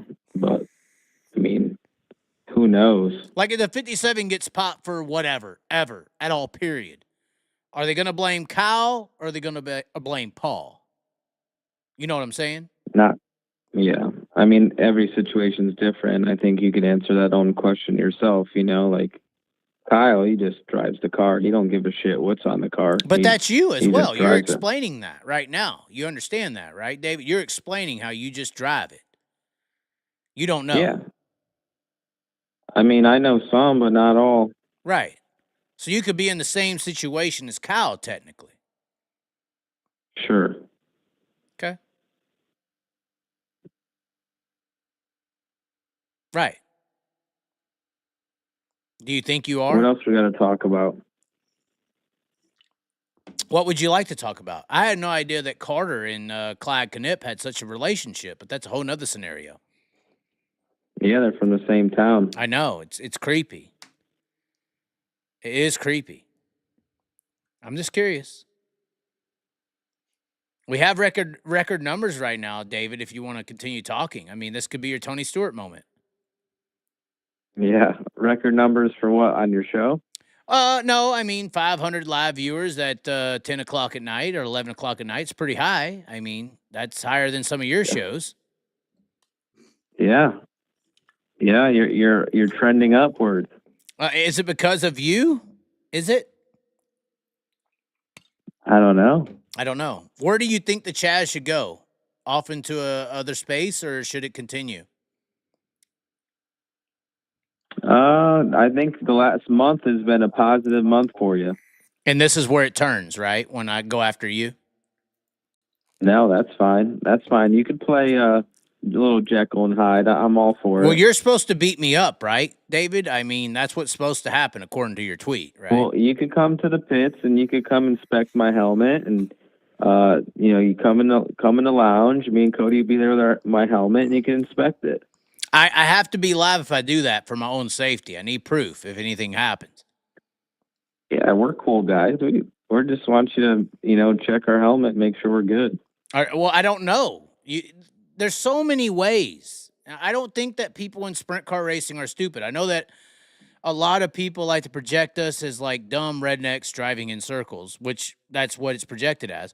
But I don't think that people in the sprint car racing world are stupid. I think they're extremely smart. I think they're probably just as smart as any of your NASCAR engineers or whatever name you want to give, So, and I also think that this sport is in a weird, like I've always compared it at this point to a NASCAR late 80s, early 90s era. And when you go study the late 80s, early 90s NASCAR era, there's a lot of trick shit that was going on. Running things through the tubing of the chassis. There's a list. I don't want to go down it, but I think we are in a point in the sport where there's a lot of trick shit happening, and maybe you're aware of it, or maybe you're not. But your helmet, it was a subject of the show tonight, and we're curious. And I don't expect you to sit here and say you're cheating either, David, just to be honest. Well, that's good. I mean, you're trying to keep up with Kyle Larson. You have to cheat to do that, right? That's what you're halfway admitting as well. I mean, Kyle gets on good runs, and he's on a good run, but we got on good runs last year, and we're unbeatable as well. So it comes and goes. You can't get too excited when you're dominating, and you can't get too excited when you maybe aren't very good for a night or two. Okay, we're putting DB3 in timeout. He has to be put in timeout. This DB3 guy. Anyway, did you feel offended when I put you in timeout earlier? No? Yes? I mean, that just hurts you because, your chat's going to be a little slower when I'm not able to be in there. Well, we did. We kept running our mouth. When I ran my mouth after I put you in timeout, we were at like 180 viewers. We came back, we were at 500. So, I mean, it worked, I think. Well, you just start yapping and you're running out of oxygen and you don't even know what you're saying. Well, I did have a red hoodie the other night, and it did match my cheeks. I will say that. Yeah. You're going to the PA posse this week. Is there any concerns? Do you worry about any of the PA drivers over there? I know you and Dietrich are like best friends. So are y'all going to have the same wings that Jacob Allen and them have, or what's going to happen there? Maybe, you'll have to see. Maybe we change wings 3 times in a night. You never know. I am curious on this subject personally. We obviously are in an interesting political season. Canada just had their elections. Y'all are going to Canada here in 2 weeks, I think.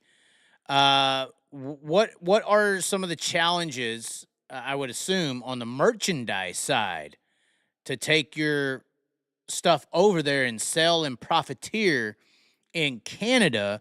This is actually a serious topic because it is a weird thing, right? Because you're going to another country, you're profiteering. Have you thought about this? Do you know about this? What's the scenario for the Outlaws going to Canada? Because that's right after the PA swing, I believe, correct? Yeah, I don't believe any teams are bringing their merchandise trailers over to Canada. Not a single team, not even the World of Outlaws. And then how do you have to handle that on the winning side? I don't know. That's not really something I have to deal with. So I'm not really sure, to be honest with you. But I'm just like a subcontractor. You're a so you're like Sylvester Stallone in the mercenary group. You're like what was it, the Spendables or something like that? Well, you're just going over there to kill. You're going over there to murder. You're going over there to win. Yep. And that's it. That's for sure. But I think Oshwegan should be a 50,000 to win U.S. dollars. I know that. Well, I mean, that's up to Trump on how much he wants to tariff the winnings, right? Yeah, I guess. It sounded like you were sad when you had to respond. Well, no, just the Canadian dollars is really low right now, so it makes it harder to make that happen. Are you looking forward to Canada, though? Have you ever been over there? I don't know. I haven't researched your Canadian racing history. Hello, David. Hello? Can you hear me? David. Hello? You're there, right? Can you hear me? XYZ. Oh, no. We're getting them back. Hold on. Unfortunately, this is how it goes sometimes. We were getting somewhere. Hello? All right. You can hear me now? Yeah. What's your Canadian racing history? That was my question. Have you ever been up there? Yeah, I've been there a bunch with the All-Stars and the Outlaws. Oshwegan's really fun. It's probably my favorite track in Canada. I've been to Autodrome Drummond, Autodrome Granby. I've been to Cornwall. I think that's it up there, but I like Oshwegan. I'm hoping the weather is good and it gets wide and slick and should put on a good race. I hear the facilities had a bunch of money put into it since we've been there. Pave it everywhere and Glenn Steyer's doing all that. Yep. And you know, I my first time meeting Glenn Steyer's was actually at Sebring Gravel. He was running a road racing car. I was there, and I couldn't believe it. He was there running one of the Cup cars because they have that Cup car vintage class. Yep. You're a big car guy, right? Is road racing the pinnacle? I don't know. I'm just trying to keep you on the line, David. Everybody wants to hear what you have to think. You know, when you're on the Chaz, people want to hear you, you know, so. Let's talk about some good stuff then. Well, I'm trying to talk about Oshwegan and stuff like that. I'm trying to talk about what's coming up. That's what I'm doing, you know. Yeah, Oshwegan is good. I'm excited. And I don't know if it's the pinnacle. I know it costs a lot of money to do, and they don't race for any money, so. Talking about the road racing now. You're talking about road racing, right? Yeah, the road racing stuff, correct. Do you think that road racing would pay you to come out and so one of my regular viewers is a guy named Davey Hamilton Jr. Do you know who that is? Yep. He has a big 50,000 to win asphalt sprint car race. He's been doing it in Vegas the last 2 years. And I've been trying to tell him, I'm like, hey, if you really want attention to your event, pay a fucking dirt guy to come out. I was saying Tanner Holmes and all these guys because he's on the West Coast. But I feel like road racing's in the same scenario where, like, they need to get guys who are relevant to come out and run their cars. Do you think, for instance, road racing or asphalt sprint car racing needs to pay you to come out and race? Yeah, I don't know. I mean, they could try it out. Would you run that? Would you run an asphalt sprint car? I know it's different for you. You haven't really. Have you ever run asphalt sprint car racing before? No. Is it intriguing to you? Does it sound cool? Does it sound fun? Like if Davey Hamilton Jr.'s team said, "We got this asphalt sprint car race, 50,000 to win. We got one of the best teams, David. You and Jillian, which is amazing person, Jillian. I love your family, by the way. Dave is amazing. I'm so glad he's still around. They want you to come out to their asphalt sprint car race. Is that a possibility if they paid you like 20 grand to come out, and they comped your rooms and the flight and all that. Would that be a possibility or no? I don't know. Maybe we'll it could be something that would work, but I've never done it before. You know, seems like it would be pretty fun, but I don't know. You know, that's one thing that I do different than other people. I do like time away from the car and having a normal life, you know what I mean? And enjoying time with Levi and Jill in Florida and stuff like that. So, you know, Kyle Larson, I'll give him credit. He'll race 200 times a year if he could. You know, he just races and races and races. And that's what he loves to do. But I like some downtime, you know. I could race the Chili Bowl in Australia every year if I wanted to, but it's just a balance, trying to balance yourself to, you know, have a decent family life and, you know, just trying to be mentally prepared to battle, you know, night in, night out, because, you know, like the NASCAR thing, all you got to do is win a race or two playoff, you know, win 2 races and you're in the playoffs. So then you could, you know, maybe take chances or you know, not to run as good night in, night out. And our deal, you can't afford to crash and be not focused. You know, you got to be on it every night. That is interesting. Have you been, how many offers have you got to go to Australia, run a dirt late model, any of these things? Do you get offered these things all the time? Late models, not really. I think maybe one time or something, but Australia, you know. Every year, I'm assuming there's car owners just blowing you up, right? I mean, not many, but there's people that reach out for sure. And, you know, I love the people in Australia. The fans are great. The people that I drove for in the past, they always took care of me really, really well. And they're really passionate over there. And I'll go over there again one day, but I want my family to be a little older and make a family vacation out of it. Well, I would assume the Vegas deal would be a little easier. I mean, international's just... Yeah, for sure, easier, no doubt. Yeah, international's just so crazy. I mean, your one Silver Crown race, you know, you came from the back and finished second, I believe, behind Kyle. Was that right? Or who was in front of you? Who beat you that day? You still there? Did we really lose him again? Hello. Oh, come on. Hello. Oh, come on, David. He's hanging up on me. He's trying to get off. About to bring that Dirt Vision footage. I don't know what keeps happening, but your audio goes out on me. It's never happened with anyone else but you, which makes you special. But at the end of the day, I was asking, you obviously get rides offered. Your Silver Crown race, who did you finish second to? Because you came from the back and finished second, right? Yeah, to Kyle Larson. You know that answer. I was assuming that. I just wanted to reaffirm. Some people are saying you have AT&T, and that's the problem. I don't know. What's your sales? I'm not making excuses, but I was supposed to go out first for qualifying. My clutch didn't work, so I got to go out dead last in qualifying. Went out dead last, qualified 6th.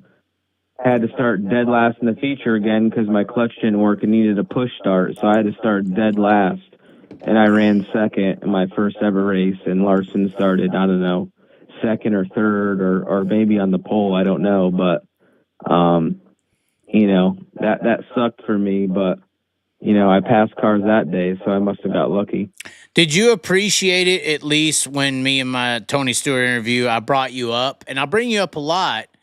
You know, when people try to say, oh, well, the sprint car drivers can't do X, Y, Z. And I'm like, David Gravel qualified, you know, 14th, I think it was, finished 10th in his first ever fucking NASCAR race, pretty much. Yeah, that was you had a little bit of it wrong, but we didn't get to practice or qualify.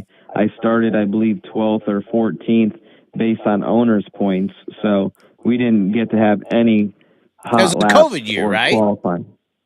COVID year, yeah. And you just walked out there and, you know, did what Haley Deegan would love or dream to do, and that's finish top 10 in a truck race, correct? Yep. That's how I went for the first go round. Yep. And isn't that like a little example of how good you actually are, David? I don't know. Do people really care how people do in the truck series? I don't know. I think you got to dominate or you're expected to win. But I was proud of the effort. I had no business really being out there, with the situation. And I just was pretty much riding around trying not to crash for the majority of the race. And like the last 3 laps, there was a restart, and I got a little bit aggressive and passed a couple guys, and a couple guys crashed on the last lap. So the stars kind of aligned for me, but I wrecked the next race. But I only got 2 races. I was supposed to get 6, and just how my story went. Hold on. Why didn't you get 6? Just because this all was pre-COVID when we got the deal to happen, and then COVID came. This was on the heel of the fixes in year, right? When I correctly predicted your week at Knoxville 5 months in advance, the Exalta year. Well, the goal was to sponsor at Knoxville with the 41 car in Exalta and potentially run the truck race at Eldora, and then when we swept the week and won the prelim night, won our feature or won the nationals on Saturday, in the 41 car. In the 41 car, that that kind of earned, I think, a little bit more than just the Eldora truck race. But if you remember, that race didn't even happen the COVID year. They never raced the Eldora truck race during COVID, so it got washed off the schedule. Well, and that's kind of why I predicted it as a fix was in year, because I saw you got selected. You were being groomed. And that's usually how that shit happens. You usually get groomed, you get set up to go to this next level. It is interesting how it was handled with you in a way, because COVID did come in and destroy it. The one thing that's interesting out of all this asphalt dirt stuff is I feel like dirt's getting pushed for multiple reasons, but I also feel like it's because of the youth. What the kids want kind of move what the parents want. It's almost like there's a saying out there, and it's very true. Like you think that you control a dog, for instance, but the dog actually trains the owner to feed them and let them out and all this stuff. So the dog is actually the ruler of the household in a weird way. It's true. Like the dog teaches the owner to feed them, let them out. It's not necessarily the owner controlling the dog. The dog is actually rolling or owning the processes of what happens. And I feel like in a weird way, that's halfway happening with dirt sprint car racing and asphalt racing, because you've heard Dale Earnhardt Jr., for instance, say that Wyatt Miller wants to grow up to be you. He don't want to grow up, his nephew or whatever he is, don't want to grow up to be Joey Logano or Chase Elliott. He wants to grow up to be you. So I kind of feel like some of these NASCAR kids are kind of dictating the popularity of sprint car racing, because they don't really want to grow up and be a NASCAR star. They want to grow up and be a sprint car star, and that's because you're the influence. You are the Jeff Gordon, in a way, of the industry. You're influencing kids and younger people to want to do something besides what the outside exterior world is telling them. It's almost like the outside exterior world in the 90s is telling you to be an IndyCar driver, and Jeff Gordon's telling you to be a NASCAR star. And you're kind of doing that currently in the dirt world. What do you feel about that? I'm sure you've heard that quote from Dale Jr. where, Wyatt Miller, his favorite driver is Dale. It isn't Chase Elliott. It's David Gravel. Is that true? He said it, I'm his favorite driver? I'm pretty sure I heard that on a clip from Flow Racing, yes. I didn't hear that, but that's cool if so. But I think dirt racing's cool. It's the in thing right now. Micro racing is so huge, and you got Kyle Busch doing it, and it being in Millbridge, the outlaw carts were the thing, and now it's, micros, and now... And micros lead to sprint cars, technically, correct? Yeah. But I think sprint car racing's cool. I mean, how many cool clips do we post from qualifying videos running close to the wall? Like, NASCAR cars have 550 horsepower. I've seen videos all day long that get posted of how cool it was when they had 900 horsepower and they're revving to 9,000 RPM in qualifying, and they actually sound like race cars. Like Right. people miss that raw shit. Like people wanted to be Dale Earnhardt or Tony Stewart Or Jeff Gordon. Jeff Gordon. They were everybody's pretty vanilla because we're all trying to be politically correct and not get in trouble. And we're trying to stuff, emulate what we see is accepted. It's all about acceptance. Social acceptance is so important. But yeah, back in the day, I mean, Darrell Waltrip and all these guys, they didn't give a shit. They were going out to win and race, and if you wrecked you, we're going to fight about it. So I think that was like the heyday, kind of like boxing, Mike Tyson days, right? Those are the glory times for those sports, and it's just a little bit different now. But about the NASCAR thing and me and stuff, like through it all, Jeff Gordon told me never to give up my sprint car deal that I had. So I think he always sensed that, he was giving me a little opportunity as a thank you for winning Knoxville, but it was never talked to me to be a developmental driver or signing me to a long-term contract.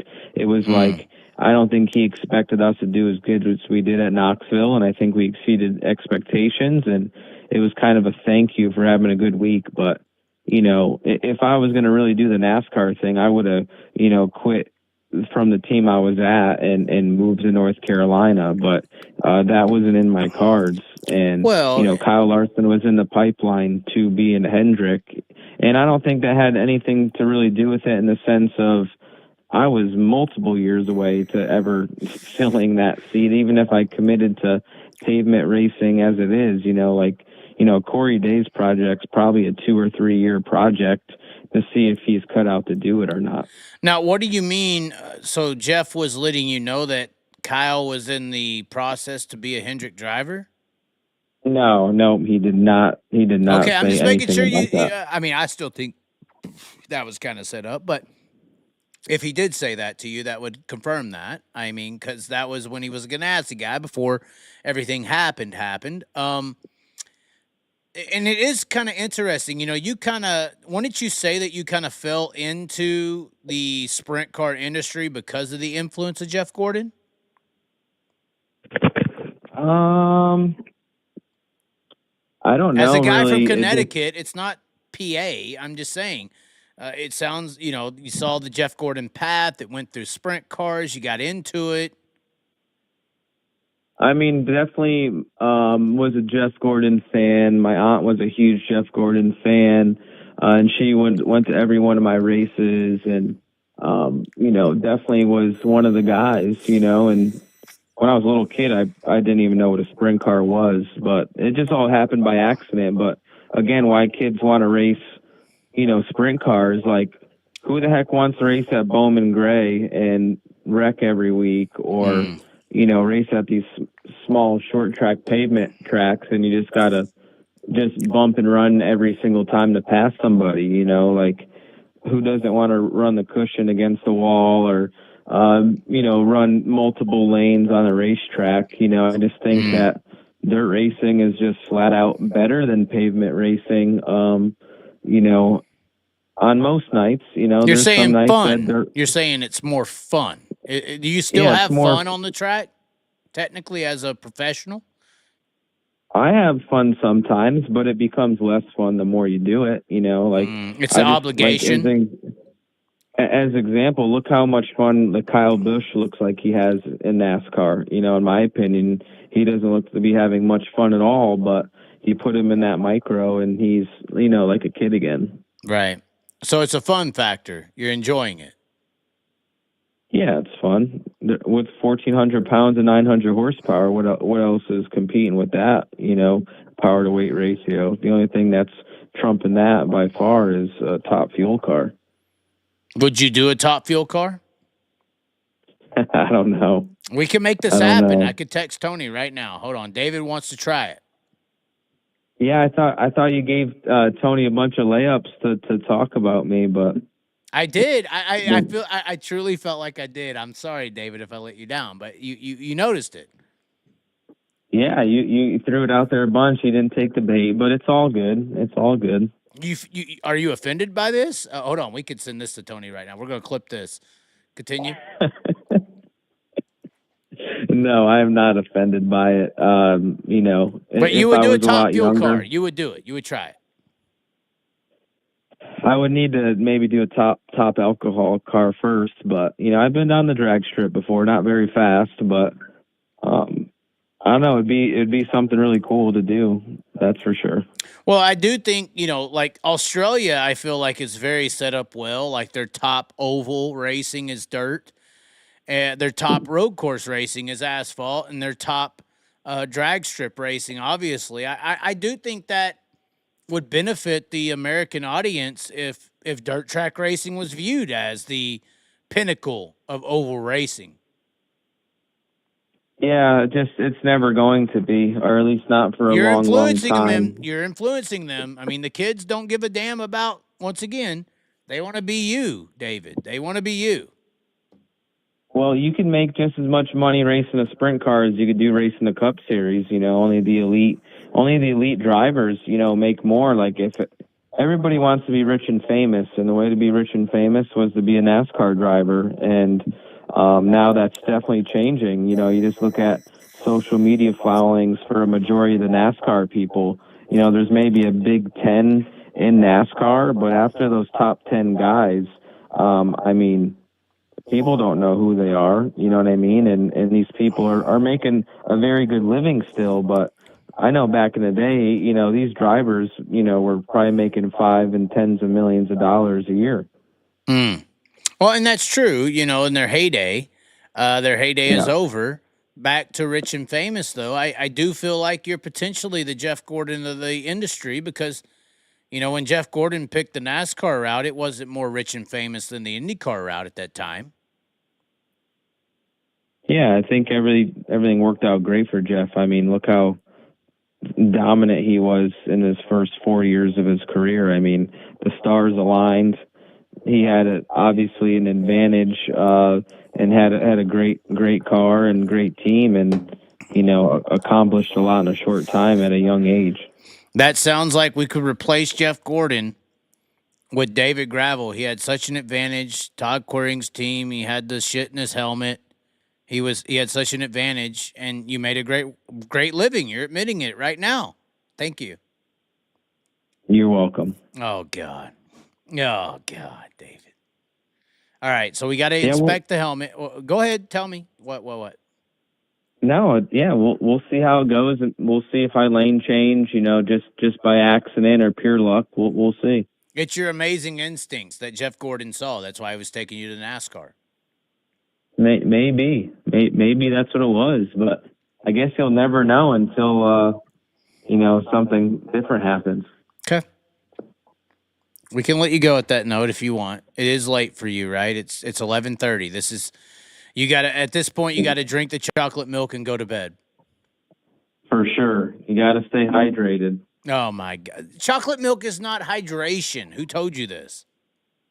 How about all the commercials got milk with the mustaches? What do you mean? Why aren't you trying to get a sponsorship from like Nesquik or something? Come on.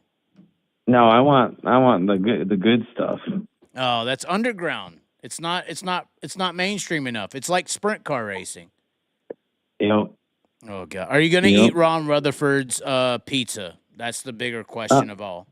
I don't know. Maybe we'll see. I like Ron. He's a friend. So who's stronger here, High Limit or World of Outlaws? What's your opinion? Is that a question? I mean, honestly, I literally said that Kyle sandbagged to make High Limit look good. I mean, it's obvious.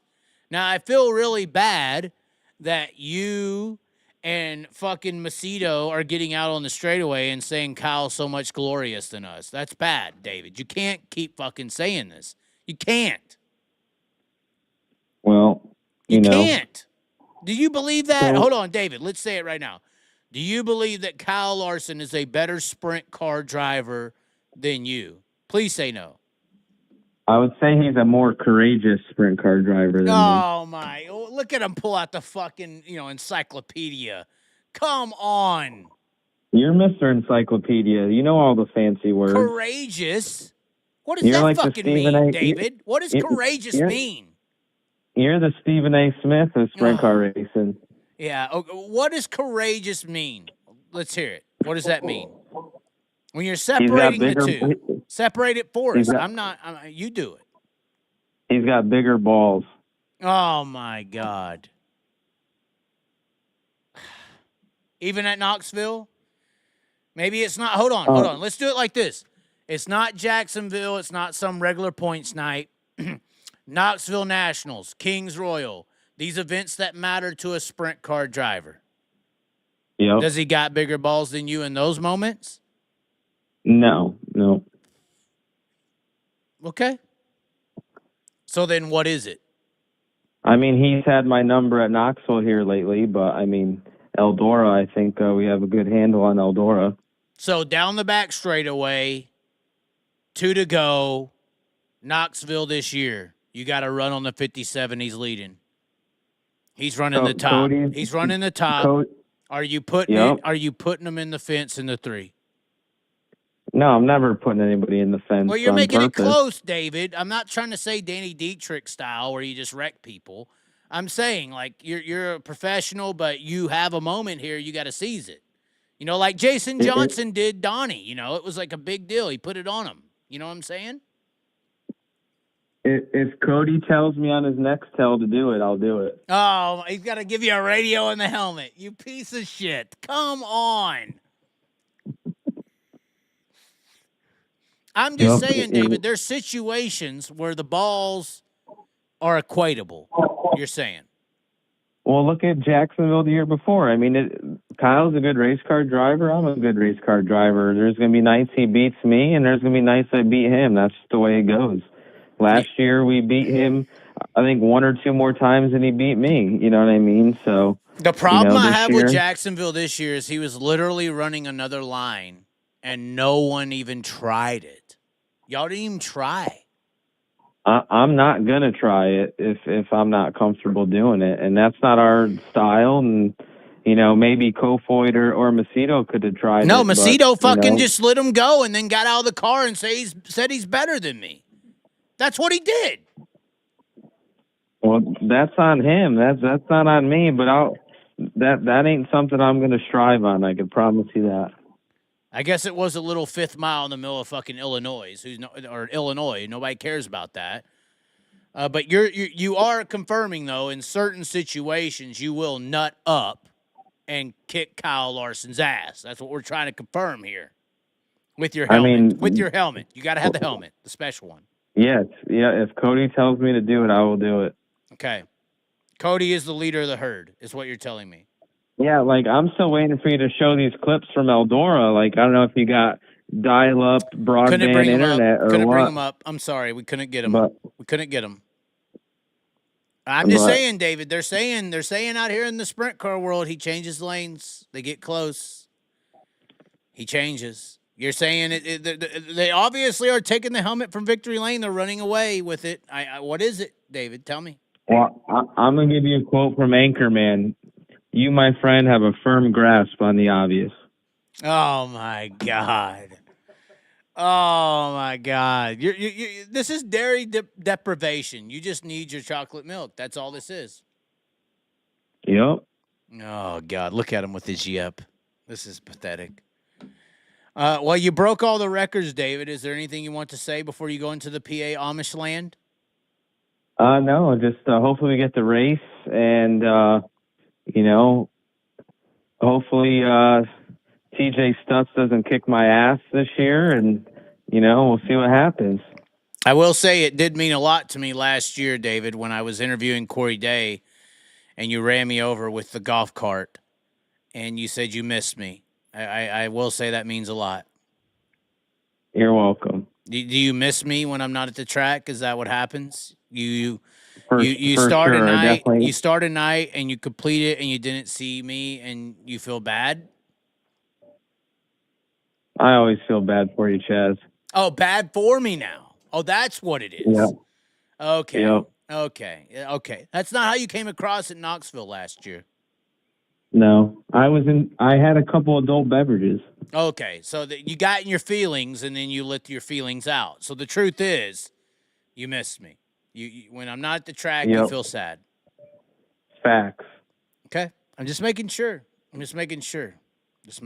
Yep. I'm just trying to please I offered to be people. your T-shirt guy. I think you could your merchandise sales would go up if I was your T-shirt guy. I mean, it would be huge. I don't even know if they would let you in. I mean, I feel like there's a lot of people in the World of Outlaws that don't necessarily like the World of Outlaws, and I could get in. Yeah, maybe. Yes. Just keep having good interviews with good people, and then better things will come. Or I could keep flooding tracks. You know, it's fine. Yeah. That's what they say. Oh God. Okay. Are you done? You're done. I don't care. Do I go to do I go to Canada or no? Answer it right now. I don't know if they'll allow you to get through. Oh no, I went to Australia. I got my passport. I'm fine. I don't have the money to really go, but if you say I should go, I will do it. But if the weather's good, I would go. You might gain some fans up there. I could get that international, side chick, the gravel fan that's really hot, but you're married, so I can be like, hey, I know him, and then go to the hotel with her, Well, that's my native country. I'm 100% French Canadian, so Oh, they love really? me up there. Au revoir. Okay. Au revoir. Yeah, oui. Wow. Did you just say big wee wee? Wow. I didn't say that. Now said you're big making wee this. wee, David. No, maybe that's what your girl told you about me. But that was it. God, that's not what happened, Jillian. Calm down. All right. All right. Well, thanks for calling, David. I'm glad you called me out for being a liar, and it's fine. It's fine. I can handle it. It's all good, Chaz. We'll keep racing and we'll keep talking shit. So, are you going to beat me up next time you see me? I don't know. We'll see. Oh God. Oh, it'll be live on the Chaz, I'm sure. I guess Shane Meal was calling me out too. I didn't see him at Eldora. That. I don't know. What the fuck was he that doesn't about? like me either. I don't know. That was weird. Like, fucking roll yourself somewhere else, you bitch. I mean, come on. Yeah, I don't know. I thought we were cool, but he thinks that I'm talking smack about Brad. I don't know if I'm on record talking smack about Brad anywhere. I don't think you are either. It's weird. But anyway, hey, aim high, David, and you'll be with the Chaz. Aim low, and you'll be with Shane Mill. I can stand up. It's, Nice. That's not nice at all. It's not nice. No. But what he said about you wasn't nice either, though. Well, I just don't know where he got his story from. That's all. That's true. It's true. We'll figure it out before it's all over, David, I'm sure. Yeah, it's all good. Okay. We'll see you in Canada. All right. See you last weekend. Okay. Oh, my. David Gravel hung up on us. We are going to have some callers still. I have to pee. That's why I was getting David off the phone. That's the truth. You're going to bed? Oh, we'll go to bed soon. Hold on. Can you at least answer the callers or answer the chat real quick? We'll be right back. Hold on.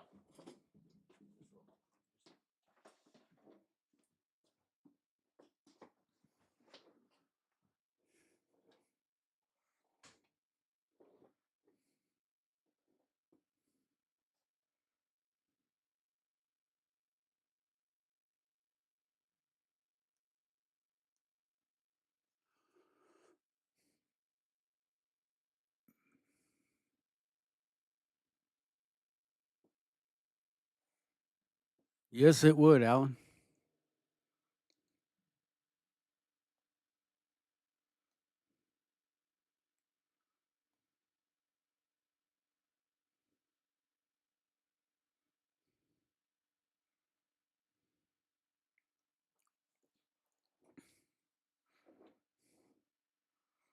What's up, Michael A?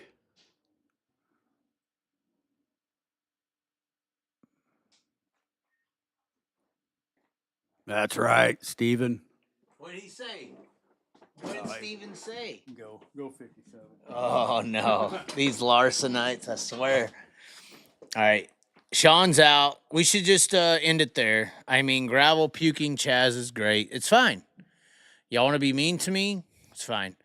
Should do a Tony Stewart one, not so much bias then. Push truck extraordinaire, they're calling you, Sean. Tyler Walker brought Bernal some good luck. He did. And this is what I'm talking about with luck. If you support, if you don't support, it is how it is. What's the number? I think we're going to call it. We should, Sean, right? It's already, it's 10:45. I think the one call with David Gravel was good. We didn't get no super chats. Y'all didn't super chat at all outside of Clyde Knipp. Horrible people. Once again, Venmo, PayPal links in the description if you want me to go to Canada. I think we're gonna call it there. Is there anything you wanted to say, Sean, before we get out of here? No, I'm good. David Gravel was moving all over that track, right? Without knowing. He said he could barely see it down the front straightaway. It's true, right? Yeah. Maybe he just got lucky. Anyways, ladies and gentlemen, thanks for tuning in. Want to thank David Gravel for joining the show. I do want to do that, whether he's got a two-way communication device in his helmet or not. He did say some true things. But we did just wow. Hold on, we got a super chat here late. He was probably just good. That's what I believe. But they're thanks for nothing, Chaz. Appreciate you. Okay, go sleep in your trailer anyway. I mean, that's what I believe. Like I said, my whole topic about this scenario is that teching is the problem. And if the sport is not going to tech, let it be outlaw. But if you are going to tech, then let's fucking tech. Once again, this topic, this subject, I didn't bring it onto myself. Technically, the sport brought it onto itself with the things that it talks about. I just react. And I'm sitting here seeing all the reactions, and I'm like, well, if you're not going to fully tech, then why are we teching? Does that not make sense, Sean? Makes perfect sense. Regardless, it made no, I mean, hopefully y'all understand that. Dumbass Jake, hopefully that's Jake Paul, who's going to get in a sprint car very soon. Kyle Solstice, interesting take on points racing. Yes, thank you. It was very interesting. Once again, big shout out to Ryan Timms winning everything. OSHA type thing would be great. That's what I said in my deal. Did I not say that, Sean? Sorry. Sure did. I mean, that's all I'm saying. Third-party techs that have no investment in the World of Outlaws or the High Limit series that are there to instill fairness. And if that's too far-fetched, if that's a fantasy land, then okay, open the shit up, because you can't succeed in your fake fantasy land of how you're doing shit now. People don't believe it. So either go outlaw and let it ride, keep your safety elements, or do what is fantasy land, which is OSHA or a third-party teching industry. You're telling me you can't do third-party teching industry. So then outlaw the shit. Just go all the fucking way out. Anyways, be sure to subscribe to the channel. It goes a long way. If y'all do subscribe, we do want to thank David Gravel for tuning in and calling in. Obviously, we put him in timeout earlier, but he came out of timeout with a lot of things to say. I think it was a good discussion outside of the whole helmet scenario. But regardless, once again, Venmo, PayPal links in the description. If we're going to Canada, we need some support, and we need direct support. These super chats are going to be seen in June. I won't see these super chats till June 20th. So if you want to support the trip to Canada, which I'm thinking of doing, which I shouldn't do, but I might do, Venmo, PayPal links in the description. Direct support to the show, and we'll go up there and get our ass whooped by Cody Jacobs, and then he'll go to Canada prison. That's what happens. Go to Canada prison. Maybe I'll go to Canada prison. It depends on who wins the fight. I'm thinking I'll lose, but I'll at least put up one. Anyways, ladies and gentlemen, thanks for tuning in. Be sure to like and share the video. That goes a long way. Your Facebooks, all those things, TikToks, Twitters. Share the video around. As always, be sure to subscribe, and we will catch you next time. You can listen to the music as well as we are gone. The Chaz on your Spotify, all that. It'll bring up the music side of everything. But anyways, ladies and gentlemen, thanks for tuning in. We will catch you next time.